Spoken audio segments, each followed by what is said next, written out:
What is going on, guys? My name is Kazzy and welcome to episode number 1 of Wage Wars. And what we're going to be doing in this series is building up to the best possible England team you can get. Starting off with this team here, and as you can see, it's quite a poor English silver team. But I'm going to run you through the team right now. If you guys don't know how this series works, I done basically a run through video yesterday.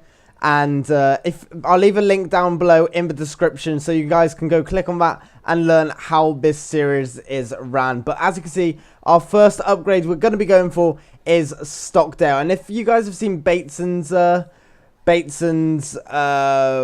Wager Showdown series, this is very similar, or it's pretty much the same thing except without the downgrades. We will only be doing upgrades in this, and I'm doing all my wagers on the Gamer Saloon, which I'll also leave down in the description. If you guys want to get involved, I will tweet out when I am going to be doing this. And it's a really fun way to play FIFA because you can upgrade your teams to players which you wouldn't usually be able to afford. And so it's a really fun and different way and much more competitive way to play FIFA. But talking to competitive, that's the sort of teams we're going to be coming up against. This guy I did say to him, I'm using silvers. He was like, okay, he'll compensate and use a couple of silvers. I didn't know that he had a sweaty ass MLS team. And he comes up against me and he beats me fair and square. 1-0. This is the only goal of the game. And I did manage to hold him out for the rest of the game. But that does mean that we won't be getting Stockdale. But we also won't be downgraded. And the only rule is, now that I didn't get Stockdale in this first game, we cannot instantly go for Stockdale again straight after. So the fact that we lost the first wager for Stockdale means we can't go for him again straight away. But we can go for him later on down in the series. And so we're going to go into our next wager. Instead of Stockdale, we're going to go for Ward-Prowse, a Southampton centre midfielder. And he's going to be in there to replace Danny Drinkwater. And this team we come up against, oh my god, what even is that team? Ibabo at CDM, Sturridge at CDM, Guarin and Rooney, Muriel, Agbonlahor. This guy said he would use silver teams, and I don't know why he came in with this team. If you're not going to use a silver team, then just don't accept the challenge, or just say I'm going to use a gold team.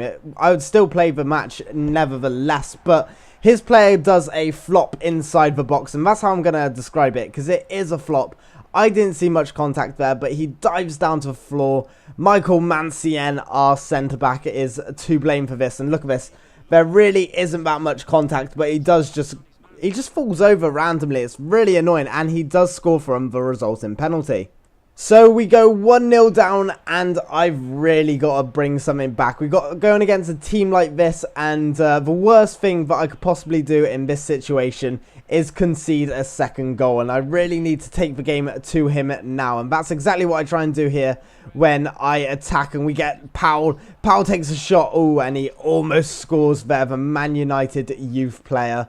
Well, he's not even the youth player anymore. I think he's like 22 years old. But this guy does come through with Agbonlahor. Absolutely rinses me with Rooney here. And then look at this for a shot. It's a brilliant shot by Rooney, making it 2-0 in the 45th minute. And this guy then proceeded to watch every single replay, which it wasn't really to my taste, but it's how he wanted to play the game. But just straight after the halftime break, we do go through here with Powell. Powell passes it to Dwight Gale. Gale does a little bit of work on the edge of the box, making a bit of room, and a finesse shot through about 6 different players, it seemed.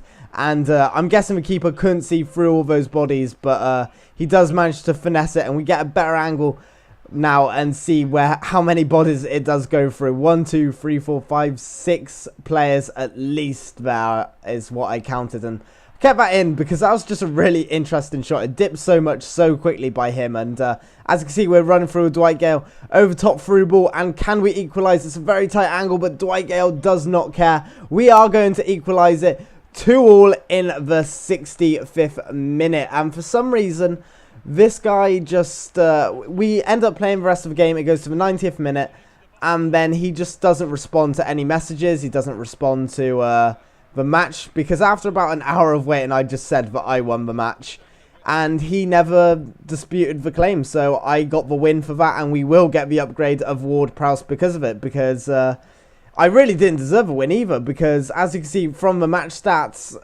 he was kind of dominating me, and we didn't deserve a win, but we are going to be upgrading our player because he didn't respond, and technically he lost the game on the game of Saloon. So we're going to go ahead and put Ward Prowse into the team. But guys, if you do like the idea of this series, please do leave a like. It's been quite a lot of editing and a lot of work and planning to get this series going, so a like would be much appreciated. Subscribe, and there will be a new episode coming out very soon for you guys to see. But with all of that being said, my name is Kazzy, and I'll catch you all very soon.